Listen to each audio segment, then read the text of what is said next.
Dear viewers, welcome to Textile Vlog. In this video, I will show you the world's last surviving 19th century's steam-powered weaving mill.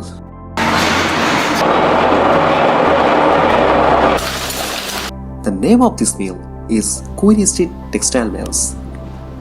It was built in 1894 for the Queen Street Manufacturing Company. A coal-fired boilers supply steam to a 500 horsepower horizontal engine, which in turn the devices 308 looms via belt and shifting.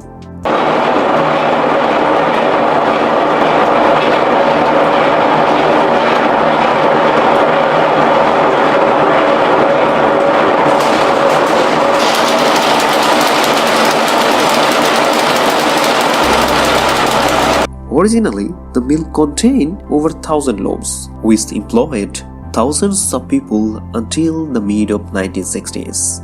By the early 1982, the mill was only operating 440 looms and was no longer financially viable.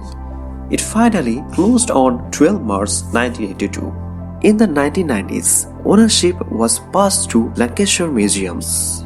After that, this mill used as a textile museum, and people often visit here to see world's only surviving steam-powered weaving mill. There's the water from the mill pond.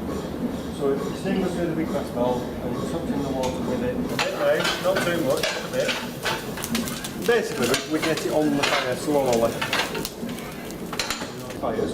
You go down these fire tubes, and on the way to the boiler, you come forward to the front.